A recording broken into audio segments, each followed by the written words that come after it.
The Adventure of the Blue Carbuncle. Arthur Conan Doyle.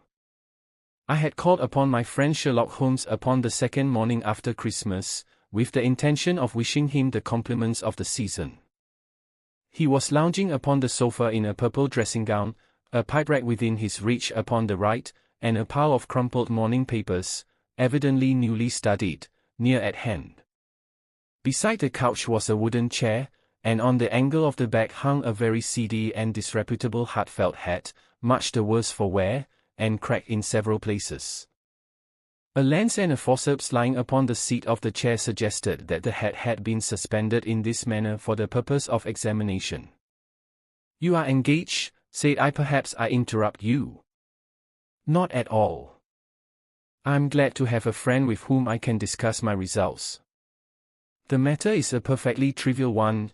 He jerked his thumb in the direction of the old hat, "but there are points in connection with it which are not entirely devoid of interest and even of instruction." I seated myself in his armchair and warmed my hands before his crackling fire, for a sharp frost had set in, and the windows were thick with the ice crystals. "I suppose," I remarked, "that, homely as it looks, this thing has some deadly story linked onto it, that it is the clue which will guide you in the solution of some mystery and the punishment of some crime." "No, no.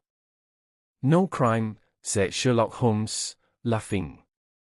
"Only one of those whimsical little incidents which will happen when you have 4 million human beings all jostling each other within the space of a few square miles. Amid the action and reaction of so dense a swarm of humanity, every possible combination of events may be expected to take place, and many a little problem will be presented which may be striking and bizarre without being criminal. We have already had experience of such. So much so," I remarked, "that of the last 6 cases which I have added to my notes, 3 have been entirely free of any legal crime." "Precisely. You allude to my attempt to recover the Irene Adler papers, to the singular case of Miss Mary Sutherland, and to the adventure of the man with the twisted lip. Well, I have no doubt that this small matter will fall into the same innocent category. You know Peterson, the commissionaire?" "Yes. It is to him that this trophy belongs." "It is his hat." "No, no, he found it. Its owner is unknown. I beg that you will look upon it not as a battered billycock but as an intellectual problem. And, first, as to how it came here. It arrived upon Christmas morning, in company with a good fat goose, which is, I have no doubt, roasting at this moment in front of Peterson's fire. The facts are these. About 4 o'clock on Christmas morning, Peterson, who, as you know, is a very honest fellow, was returning from some small jollification and was making his way homeward down Tottenham Court Road. In front of him he saw, in the gaslight, a tallish man, walking with a slight stagger, and carrying a white goose slung over his shoulder. As he reached the corner of Goose Street, a row broke out between this stranger and a little knot of roughs. One of the latter knocked off the man's hat, on which he raised his stick to defend himself and, swinging it over his head, smashed the shop window behind him. Peterson had rushed forward to protect the stranger from his assailants, but the man, shocked at having broken the window, and seeing an official-looking person in uniform rushing towards him, dropped his goose, took to his heels, and vanished amid the labyrinth of small streets which lie at the back of Tottenham Court Road. The roughs had also fled at the appearance of Peterson, so that he was left in possession of the field of battle, and also of the spoils of victory in the shape of this battered hat and a most unimpeachable Christmas goose, which surely he restored to their owner. My dear fellow, there lies the problem. It is true that for Mrs. Henry Baker was printed upon a small card which was tied to the bird's left leg, and it is also true that the initials H.B. are legible upon the lining of this hat, but as there are some thousands of Bakers, and some hundreds of Henry Bakers in this city of ours, it is not easy to restore lost property to any one of them. What, then, did Peterson do? He brought round both hat and goose to me on Christmas morning, knowing that even the smallest problems are of interest to me.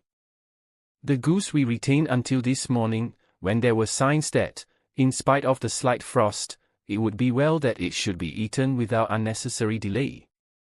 Its finder has carried it off, therefore, to fulfill the ultimate destiny of a goose, while I continue to retain the hat of the unknown gentleman who lost his Christmas dinner. Did he not advertise? No. Then, what clue could you have as to his identity? Only as much as we can deduce. From his hat. Precisely. But you are joking. What can you gather from this old battered felt? Here is my lens. You know my methods. What can you gather yourself as to the individuality of the man who has worn this article? I took the tattered object in my hands and turned it over rather ruefully. It was a very ordinary black hat of the usual round shape, hard and much the worse for wear. The lining had been of red silk, but was a good deal discolored. There was no maker's name but, as Holmes had remarked, the initials H.B. were scrawled upon one side. It was pierced in the brim for a hat securer, but the elastic was missing. For the rest, it was cracked, exceedingly dusty, and spotted in several places, although there seemed to have been some attempt to hide the discolored patches by smearing them with ink. I can see nothing, said I, handing it back to my friend. On the contrary, Watson, you can see everything. You fail, however, to reason from what you see. You are too timid in drawing your inferences. Then, pray tell me what it is that you can infer from this hat. He picked it up and gazed at it in the peculiar introspective fashion which was characteristic of him. It is perhaps less suggestive than it might have been, he remarked, and yet there are a few inferences which are very distinct, and a few others which represent at least a strong balance of probability. That the man was highly intellectual is of course obvious upon the face of it, and also that he was fairly well-to-do within the last 3 years, although he has now fallen upon evil days. He had foresight, but has less now than formerly, pointing to a moral retrogression, which, when taken with the decline of his fortunes, seems to indicate some evil influence, probably drink, at work upon him. This may account also for the obvious fact that his wife has ceased to love him. My dear Holmes, he has, however, retained some degree of self-respect, he continued, disregarding my remonstrance. He is a man who leads a sedentary life, goes out little, is out of training entirely, is middle-aged, has grizzled hair which he has had cut within the last few days, and which he anoints with lime cream. These are the more patent facts which are to be deduced from his hat. Also, by the way, that it is extremely improbable that he has gas laid on in his house. You are certainly joking, Holmes. Not in the least. Is it possible that even now, when I give you these results, you are unable to see how they are attained? I have no doubt that I am very stupid, but I must confess that I am unable to follow you. For example, how did you deduce that this man was intellectual? For answer Holmes clapped the hat upon his head. It came right over the forehead and settled upon the bridge of his nose. It is a question of cubic capacity, said he. A man with so large a brain must have something in it. The decline of his fortunes, then? This hat is 3 years old. These flat brims curled at the edge came in then. It is a hat of the very best quality. Look at the band of ribbed silk and the excellent lining. If this man could afford to buy so expensive a hat 3 years ago, and has had no hat since, then he has assuredly gone down in the world. Well, that is clear enough, certainly. But how about the foresight and the moral retrogression? Sherlock Holmes laughed. Here is the foresight, said he, putting his finger upon the little disc and loop of the hat securer. They are never sold upon hats. If this man ordered one, it is a sign of a certain amount of foresight, since he went out of his way to take this precaution against the wind. But since we see that he has broken the elastic and has not troubled to replace it, it is obvious that he has less foresight now than formerly, which is a distinct proof of a weakening nature. On the other hand, he has endeavored to conceal some of these stains upon the felt by daubing them with ink, which is a sign that he has not entirely lost his self-respect. Your reasoning is certainly plausible. The further points, that he is middle-aged, that his hair is grizzled, that it has been recently cut, and that he uses lime cream, are all to be gathered from a close examination of the lower part of the lining. The lens discloses a large number of hair ends, clean cut by the scissors of the barber. They all appear to be adhesive, and there is a distinct odor of lime cream.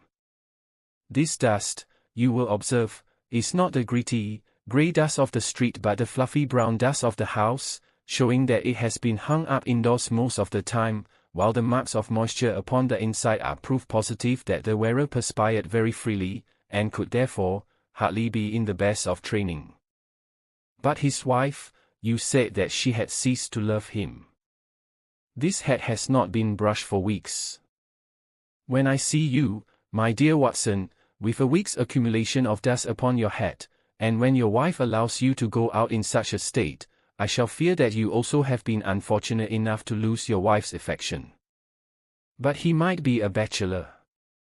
Nay, he was bringing home the goose as a peace offering to his wife. Remember the cut upon the bird's leg. You have an answer to everything. But how on earth do you deduce that the gas is not laid on in his house? One tallow stain, or even two, might come by chance, but when I see no less than 5, I think that there can be little doubt that the individual must be brought into frequent contact with burning tallow, walks upstairs at night probably with his hat in one hand and a guttering candle in the other. Anyhow, he never got tallow stains from a gas jet. Are you satisfied? Well, it is very ingenious, said I, laughing, but since, as you said just now, there has been no crime committed, and no harm done save the loss of a goose, all this seems to be rather a waste of energy. Sherlock Holmes had opened his mouth to reply, when the door flew open, and Peterson, the commissionaire, rushed into the apartment with flushed cheeks and the face of a man who is dazed with astonishment. The goose, Mr. Holmes. The goose, sir. He gasped. What of it, then? Has it returned to life and flapped off through the kitchen window? Holmes twisted himself round upon the sofa to get a fairer view of the man's excited face. See here, sir. See what my wife found in its crop. He held out his hand and displayed upon the center of the palm a brilliantly scintillating blue stone, rather smaller than a bean in size, but of such purity and radiance that it twinkled like an electric point in the dark hollow of his hand. Sherlock Holmes sat up with a whistle. By Jove, Peterson, said he, this is treasure trove indeed. I suppose you know what you have got. A diamond, sir? A precious stone. It cuts into glass as though it were putty. It's more than a precious stone. It is the precious stone. Not the Countess of Morcar's Blue Carbuncle, I ejaculated. Precisely so. I ought to know its size and shape, seeing that I have read the advertisement about it in the Times every day lately. It is absolutely unique, and its value can only be conjectured, but the reward offered of 1,000 is certainly not within a 20th part of the market price. £1,000. Great Lord of mercy. The commissionaire plumped down into a chair and stared from one to the other of us. That is the reward, and I have reason to know that there are sentimental considerations in the background which would induce the Countess to part with half her fortune if she could but recover the gem. It was lost, if I remember aright, at the Hotel Cosmopolitan, I remarked. Precisely so, on December 22nd, just 5 days ago. John Horner, a plumber, was accused of having abstracted it from the lady's jewel case. The evidence against him was so strong that the case has been referred to the assizes. I have some account of the matter here, I believe. He rummaged amid his newspapers, glancing over the dates, until at last he smoothed one out, doubled it over, and read the following paragraph. Hotel Cosmopolitan Jewel Robbery. John Honor, 26, plumber, was brought up upon the charge of having upon the 22nd inst. abstracted from the jewel case of the Countess of Mocha the valuable gem known as the Blue Carbuncle. James Ryder, upper attendant at the hotel, gave his evidence to the effect that he had shown Honor up to the dressing room of the Countess of Mocha upon the day of the robbery in order that he might solder the second bar of the grate, which was loose. He had remained with Honor some little time, but had finally been called away. On returning, he found that Honor had disappeared, that the bureau had been forced open, and that the small morocco casket in which, as it afterwards transpired, the Countess was accustomed to keep her jewel, was lying empty upon the dressing table. Ryder instantly gave the alarm, and Honor was arrested the same evening, but the stone could not be found either upon his person or in his rooms. Catherine Cusack, maid to the Countess, deposed to having heard Ryder's cry of dismay on discovering the robbery, and to having rushed into the room, where she found matters as described by the last witness. Inspector Bradstreet, B Division, gave evidence as to the arrest of Honor, who struggled frantically, and protested his innocence in the strongest terms. Evidence of a previous conviction for robbery having been given against the prisoner, the magistrate refused to deal summarily with the offence, but referred it to the assizes. Honor, who had shown signs of intense emotion during the proceedings, fainted away at the conclusion and was carried out of court. So much for the police court, said Holmes thoughtfully, tossing aside the paper. The question for us now to solve is the sequence of events leading from a rifled jewel case at one end to the crop of a goose in Tottenham Court Road at the other. You see, Watson, our little deductions have suddenly assumed a much more important and less innocent aspect. Here is the stone came from the goose, and the goose came from Mr. Henry Baker, the gentleman with the bad hat and all the other characteristics with which I have bored you. So now we must set ourselves very seriously to finding this gentleman and ascertaining what part he has played in this little mystery. To do this, we must try the simplest means first, and these lie undoubtedly in an advertisement in all the evening papers.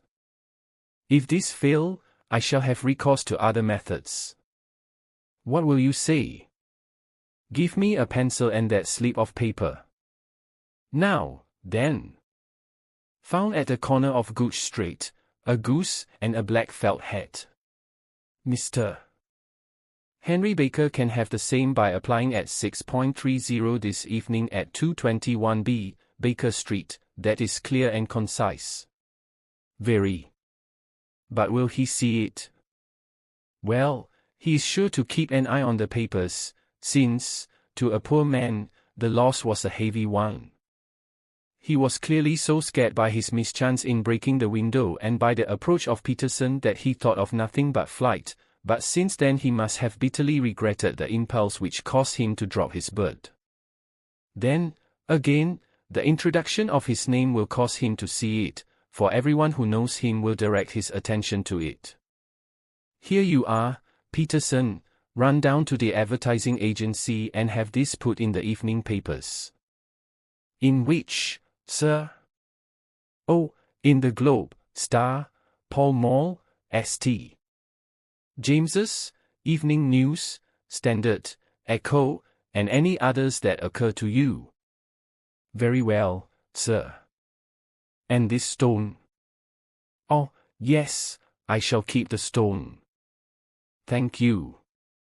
And, I say, Peterson, just buy a goose on your way back and leave it here with me, for we must have one to give to this gentleman in place of the one which your family is now devouring. When the commissioner had gone, Holmes took up the stone and held it against the light. "It's a bonny thing," said he. "Just see how it glints and sparkles. Of course it is a nucleus and focus of crime. Every good stone is. They are the devil's pet baits.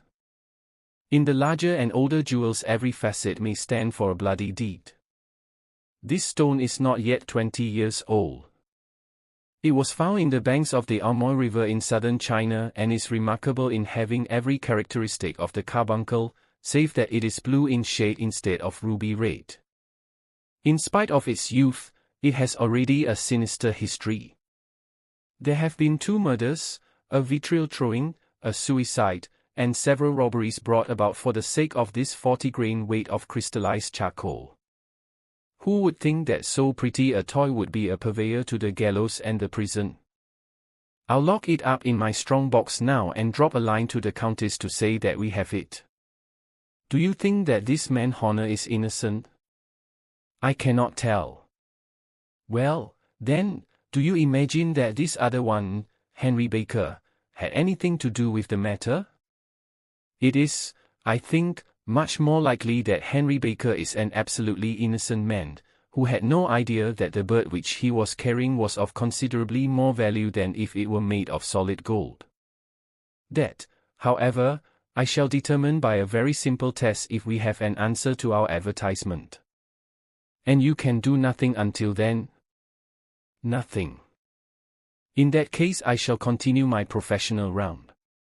But I shall come back in the evening at the hour you have mentioned, for I should like to see the solution of so tangled a business. Very glad to see you. I dine at 7. There is a woodcock, I believe. By the way, in view of recent occurrences, perhaps I ought to ask Mrs. Hudson to examine its crop. I had been delayed at a case, and it was a little after 6:30 when I found myself in Baker Street once more. As I approached the house I saw a tall man in a Scotch bonnet with a coat which was buttoned up to his chin waiting outside in the bright semicircle which was thrown from the fanlight. Just as I arrived the door was opened, and we were shown up together to Holmes' room. "Mr. Henry Baker, I believe," said he, rising from his armchair and greeting his visitor with the easy air of geniality which he could so readily assume. "Pray take this chair by the fire, Mr. Baker.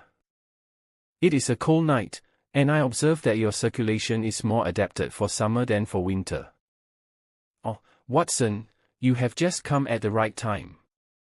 Is that your hat, Mr. Baker?" "Yes, sir. That is undoubtedly my hat." He was a large man with rounded shoulders, a massive head, and a broad, intelligent face, sloping down to a pointed beard of grizzled brown. A touch of red in nose and cheeks, with a slight tremor of his extended hand, recalled Holmes' surmise as to his habits. His rusty black frock coat was buttoned right up in front, with the collar turned up, and his lank wrists protruded from his sleeves without a sign of cuff or shirt. He spoke in a slow staccato fashion, choosing his words with care, and gave the impression generally of a man of learning and letters who had had usage at the hands of fortune. "We have retained these things for some days," said Holmes, "because we expected to see an advertisement from you giving your address. I am at a loss to know now why you did not advertise." Our visitor gave a rather shamefaced laugh. "Shillings have not been so plentiful with me as they once were," he remarked. "I had no doubt that the gang of roughs who assaulted me had carried off both my hat and the bird. I did not care to spend more money in a hopeless attempt at recovering them. Very naturally. By the way, about the bird, we were compelled to eat it." "To eat it?" Our visitor half rose from his chair in his excitement. "Yes, it would have been of no use to anyone had we not done so. But I presume that this other goose upon the sideboard, which is about the same weight and perfectly fresh, will answer your purpose equally well." "Oh, certainly, certainly," answered Mr. Baker with a sigh of relief. "Of course, we still have the feathers, legs, crop, and so on of your own bird, so if you wish, the man burst into a hearty laugh. They might be useful to me as relics of my adventure, said he, but beyond that I can hardly see what use the disjecta membra of my late acquaintance are going to be to me. No, sir, I think that, with your permission, I will confine my attentions to the excellent bird which I perceive upon the sideboard. Sherlock Holmes glanced sharply across at me with a slight shrug of his shoulders. There is your hat, then, and there your bird, said he. By the way, would it bore you to tell me where you got the other one from? I am somewhat of a fowl fancier, and I have seldom seen a better grown goose. Certainly, sir, said Baker, who had risen and tucked his newly gained property under his arm. There are a few of us who frequent the Alpha Inn, near the museum. We are to be found in the museum itself during the day, you understand. This year our good host, Wintergate by name, instituted a goose club, by which, on consideration of some few pence every week, we were each to receive a bird at Christmas. My pence were duly paid, and the rest is familiar to you. I am much indebted to you, sir, for a Scotch bonnet is fitted neither to my years nor my gravity. With a comical pomposity of manner he bowed solemnly to both of us and strode off upon his way. So much for Mr. Henry Baker, said Holmes when he had closed the door behind him. It is quite certain that he knows nothing whatever about the matter. Are you hungry, Watson? Not particularly. Then I suggest that we turn our dinner into a supper and follow up this clue while it is still hot. By all means. It was a bitter night, so we drew on our ulsters and wrapped cravats about our throats. Outside, the stars were shining coldly in a cloudless sky, and the breath of the passers-by blew out into smoke like so many pistol shots. Our footfalls rang out crisply and loudly as we swung through the Doctor's Quarter, Wimpole Street, Harley Street, and so through Wigmore Street into Oxford Street. In a quarter of an hour we were in Bloomsbury at the Alpha Inn, which is a small public house at the corner of one of the streets which runs down into Holborn. Holmes pushed open the door of the private bar and ordered 2 glasses of beer from the ruddy-faced, white-aproned landlord. Your beer should be excellent if it is as good as your geese, said he. My geese? The man seemed surprised. Yes. I was speaking only half an hour ago to Mr. Henry Baker, who was a member of your goose club. Oh. Yes, I see. But you see, sir, them's not our geese. Indeed. Whose, then? Well, I got the 2 dozen from a salesman in Covent Garden. Indeed. I know some of them. Which was it? Breckenridge is his name. Oh. I don't know him. Well, here's your good health, landlord, and prosperity to your house. Good night. Now for Mr. Breckenridge, he continued, buttoning up his coat as we came out into the frosty air. Remember, Watson, that though we have so homely a thing as a goose at one end of this chain, we have at the other a man who will certainly get 7 years penal servitude unless we can establish his innocence. It is possible that our inquiry may but confirm his guilt, but, in any case, we have a line of investigation which has been missed by the police, and which a singular chance has placed in our hands. Let us follow it out to the bitter end. Faces to the south, then, and quick march. We pass across Holborn, down Andell Street, and so through a zigzag of slums to Covent Garden Market. One of the largest stalls bore the name of Breckenridge upon it, and the proprietor, a horsey-looking man, with a sharp face and trim side whiskers, was helping a boy to put up the shutters. Good evening. It's a cold night, said Holmes. The salesman nodded and shot a questioning glance at my companion. Sold out of geese, I see, continued Holmes, pointing at the bare slabs of marble. Let you have 500 tomorrow morning. That's no good. Well, there are some on the stall with the gas flare. Oh, but I was recommended to you. Who by? The landlord of the Alpha. Oh, yes, I sent him a couple of dozen. Fine birds they were, too. Now where did you get them from? To my surprise the question provoked a burst of anger from the salesman. Now, then, mister, said he, with his head cocked and his arms akimbo, what are you driving at? Let's have it straight, now. It is straight enough. I should like to know who sold you the geese which you supplied to the Alpha. Well then, I shan't tell you. So now. It is a matter of no importance, but I don't know why you should be so warm over such a trifle. Warm? You'd be as warm, maybe, if you were as pestered as I am. When I pay good money for a good article there should be an end of the business, but it's where are the geese, and who did you sell the geese to, and what will you take for the geese? One would think they were the only geese in the world, to hear the fuss that is made over them. Well, I have no connection with any other people who have been making inquiries, said Holmes carelessly. If you won't tell us the bet is off, that is all. But I'm always ready to back my opinion on a matter of fowls, and I have a fiver on it that the bird I ate is country bred. Well, then, you've lost your fiver, for it's town bred, snapped the salesman. It's nothing of the kind. I say it is. I don't believe it. Do you think you know more about fowls than I, who have handled them ever since I was a nipper? I tell you, all those birds that went to the Alpha were town-bred. You'll never persuade me to believe that. Will you bet, then? It's merely taking your money, for I know that I am right.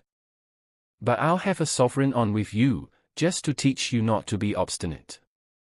The salesman chuckled grimly.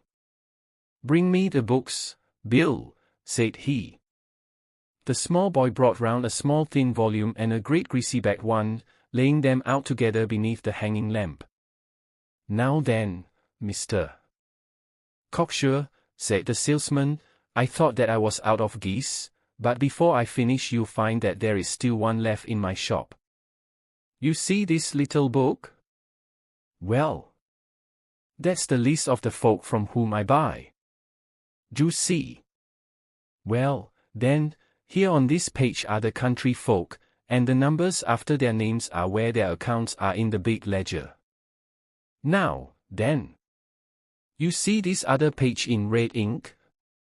Well, that is a list of my town suppliers. Now, look at that third name. Just read it out to me. Mrs. Oakshott, 117, Brixton Road, 249, read Holmes. Quite so. Now turn that up in the ledger. Holmes turned to the page indicated. Here you are, Mrs. Oakshott, 117, Brixton Road, egg and poultry supplier. Now, then, what's the last entry? December 22nd. 24 geese at sevens. 6D, quite so. There you are. And underneath? Sold to Mr. Windigate of the Alpha, at 12s, what have you to say now? Sherlock Holmes looked deeply chagrined. He drew a sovereign from his pocket and threw it down upon the slab, turning away with the air of a man whose disgust is too deep for words. A few yards off he stopped under a lamppost and laughed in the hearty, noiseless fashion which was peculiar to him. When you see a man with whiskers of that cut and the pink un protruding out of his pocket, you can always draw him by a bet, said he. I dare say that if I had put 100 down in front of him, that man would not have given me such complete information as was drawn from him by the idea that he was doing me on a wager. Well, Watson, we are, I fancy, nearing the end of our quest, and the only point which remains to be determined is whether we should go on to this Mrs.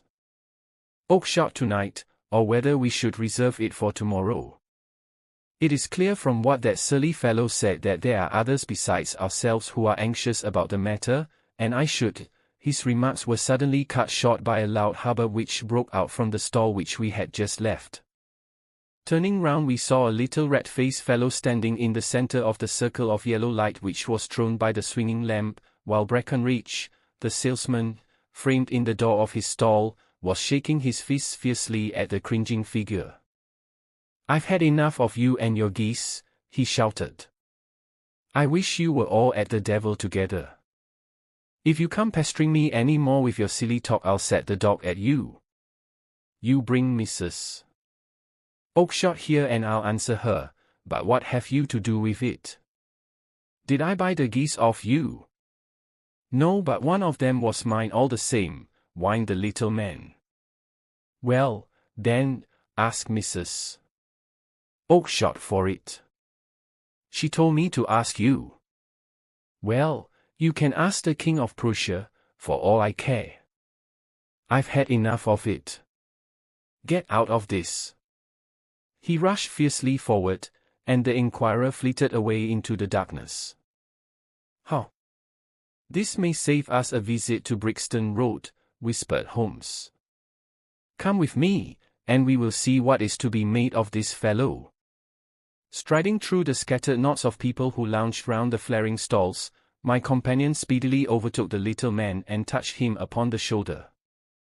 He sprang round, and I could see in the gaslight that every vestige of color had been driven from his face. "Who are you, then? What do you want?" he asked in a quavering voice. "You will excuse me," said Holmes blandly, "but I could not help overhearing the questions which you put to the salesman just now. I think that I could be of assistance to you." "You? Who are you? How could you know anything of the matter?" "My name is Sherlock Holmes. It is my business to know what other people don't know. But you can know nothing of this." "Excuse me, I know everything of it. You are endeavoring to trace some geese which were sold by Mrs. Oakshott, of Brixton Road, to a salesman named Breckenridge, by him in turn to Mr. Windigate, of the Alpha, and by him to his club, of which Mr. Henry Baker is a member."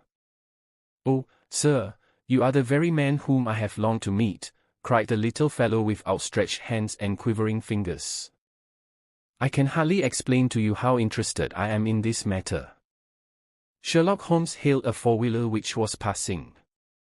"In that case we had better discuss it in a cozy room rather than in this windswept marketplace," said he. "But pray tell me, before we go farther, who it is that I have the pleasure of assisting." The man hesitated for an instant. "My name is John Robinson," he answered with a sidelong glance. "No, the real name," said Holmes sweetly. "It is always awkward doing business with an alias." A flush sprang to the white cheeks of the stranger. "Well then," said he, "my real name is James Ryder." "Precisely so. Head attendant at the Hotel Cosmopolitan. Pray step into the cab, and I shall soon be able to tell you everything which you would wish to know." The little man stood glancing from one to the other of us with half-frightened, half-hopeful eyes, as one who is not sure whether he is on the verge of a windfall or of a catastrophe. Then he stepped into the cab, and in half an hour we were back in the sitting room at Baker Street.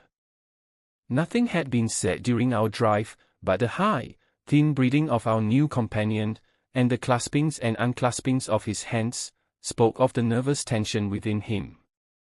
"Here we are," said Holmes cheerily as we filed into the room.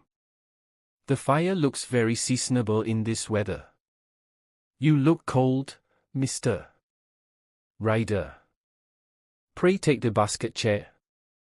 I will just put on my slippers before we settle this little matter of yours. Now, then.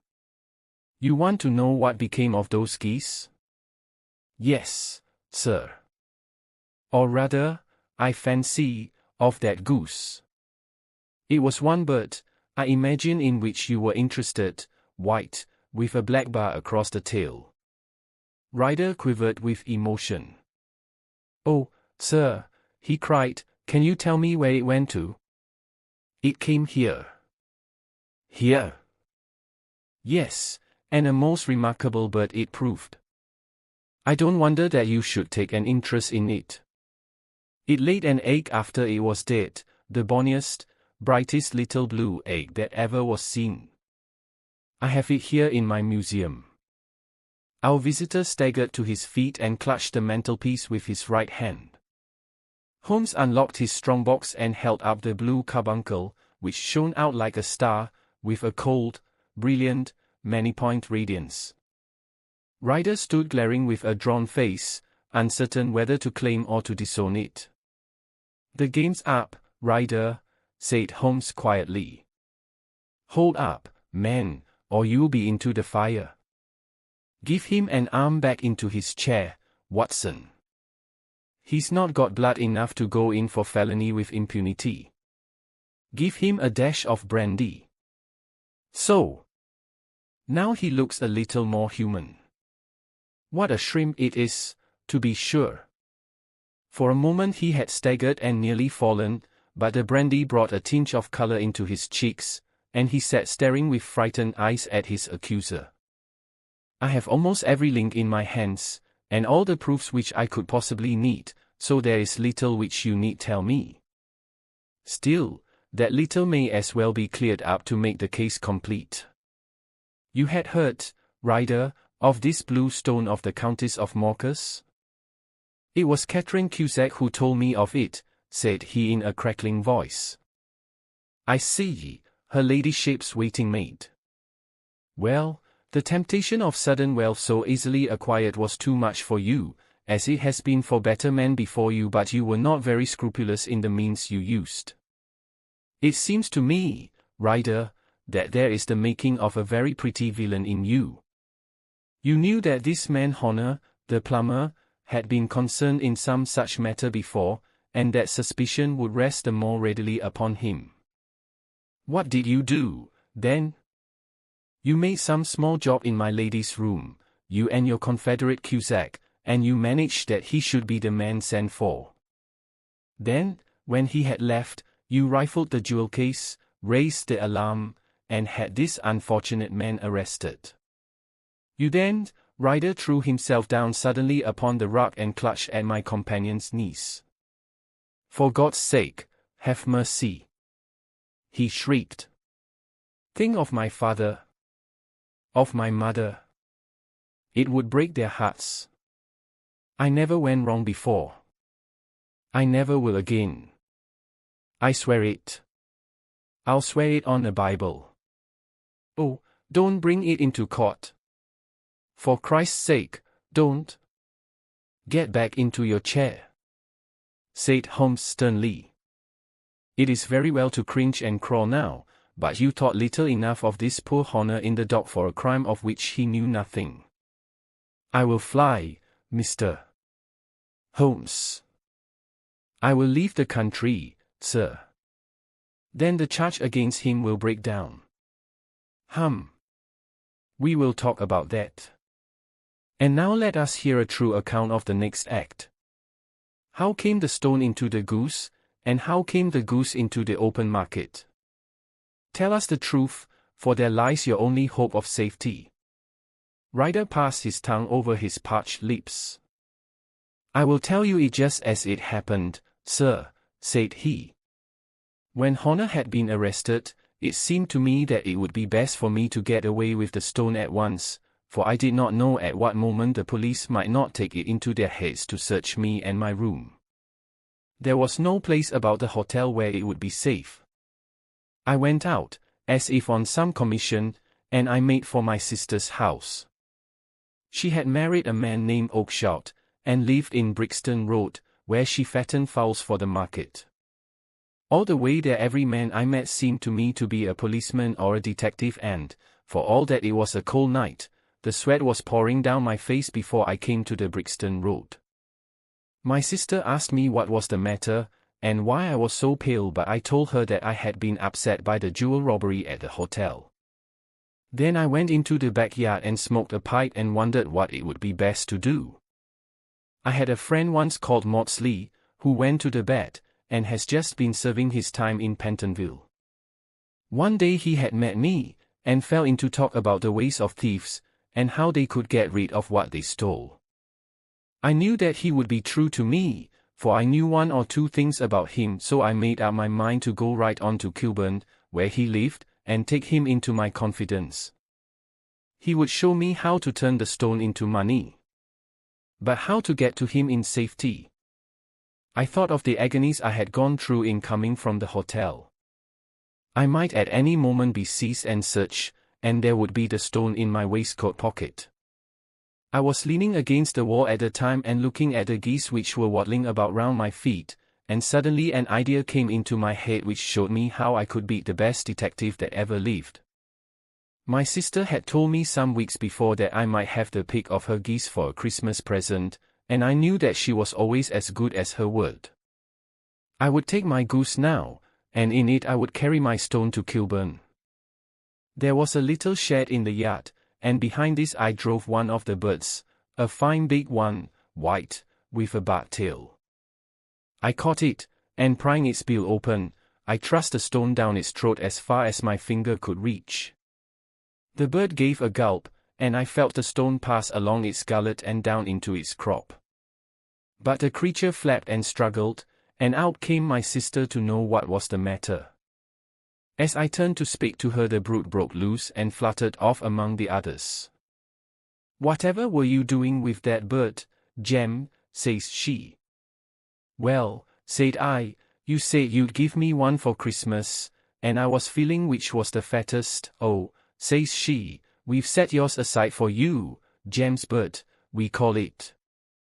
It's the big white one over yonder.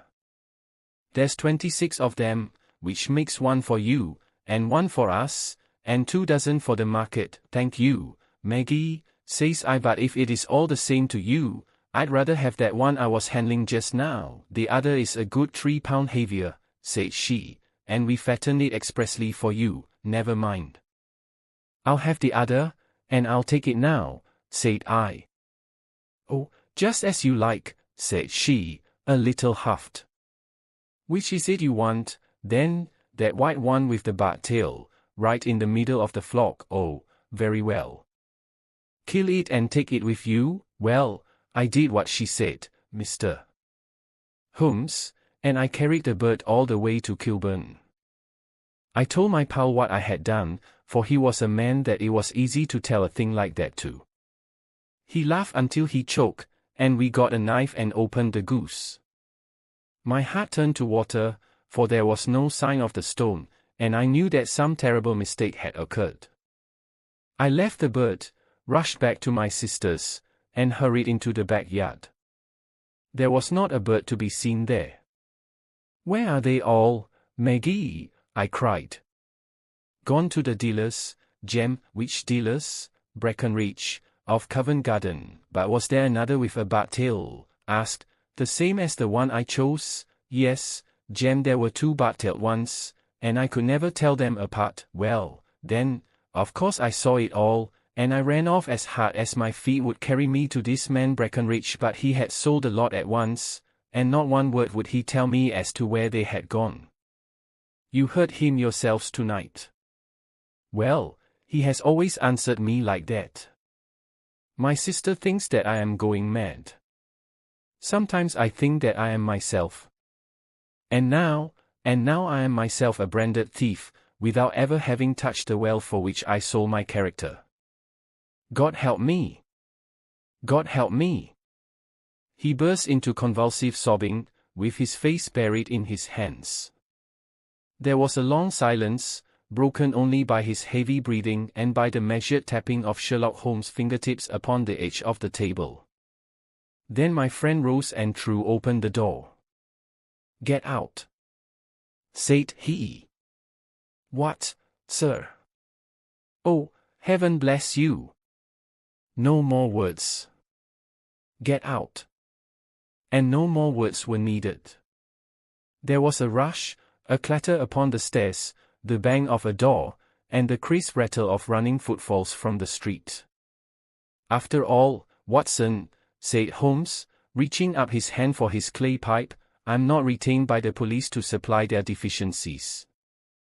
If honor were in danger it would be another thing, but this fellow will not appear against him, and the case must collapse. I suppose that I am committing a felony, but it is just possible that I am saving a soul. This fellow will not go wrong again, he is too terribly frightened. Send him to jail now, and you make him a jailbird for life. Besides, it is the season of forgiveness. Chance has put in our way a most singular and whimsical problem, and its solution is its own reward.